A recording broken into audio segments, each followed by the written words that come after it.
Hey guys, just wanted to take a moment to tell you guys a quick story. It's becoming a bit more relevant to me these days as I'm meeting a lot of people.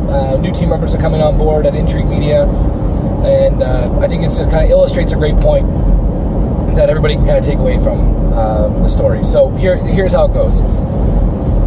I'm going to try to shorten this as much as I can, so I'm going to leave out some of the good stuff, but the story stays the same nonetheless. I used to live out in Whistler, BC, and the way I got there is a pretty cool story, but I'll tell that one another time. I'm from Ontario, and so when I moved out there, I was super excited to snowboard and get on a big mountain, ride fresh powder, and just, be in the mecca of the mountains in Whistler, BC. And it was amazing. And the first couple times I went out, I was so excited about getting down the hill, and I realized very quickly that my capabilities as a snowboarder were pretty limited, and that it was going to take me a lot of time, working or riding with these great people to kind of get up to snuff. Anyway, a couple weeks into it, I went down a run, and I'm not going to name it because it's kind of a secret spot. So if you're actually curious about what it is, maybe you just ask me in the comments. I'll direct message you guys. But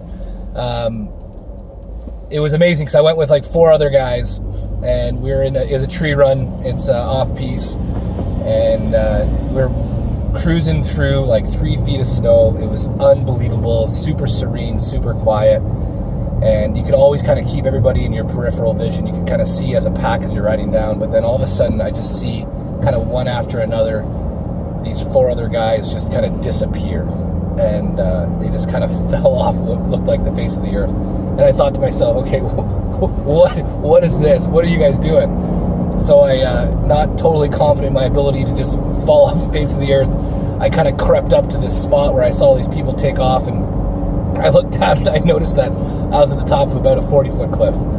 And I gotta tell you, my stomach turned into a knot and my heart dropped. And I was super scared about the idea of having to, drop off this cliff. So immediately I started looking for other solutions, like, hiking back up and getting around this, cliff line so that I could find a way down without having to, throw my body off of this cliff.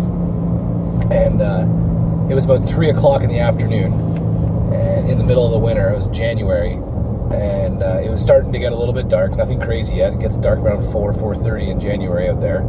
But I knew if I started hiking to get around this cliff line, I was going to be at least an hour and a half, maybe 2 hours before I could start getting down. And the idea of skiing in the dark when you're on a big mountain is a really, really bad idea.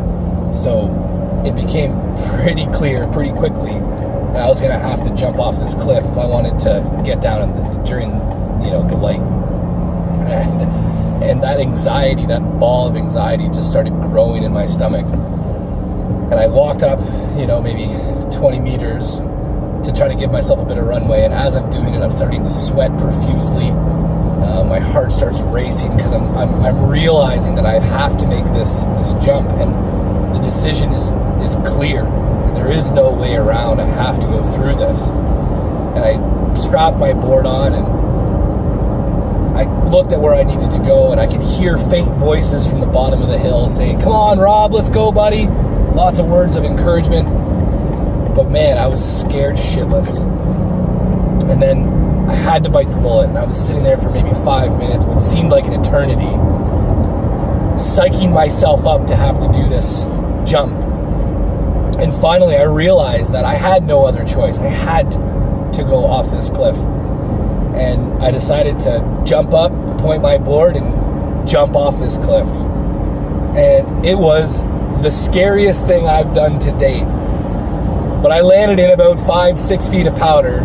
It didn't hurt at all, and it was an unbelievable experience. And what I'm really trying to say is that, in my experience, 100% of the time, the anticipation of doing something that is scary is more scary than actually doing it.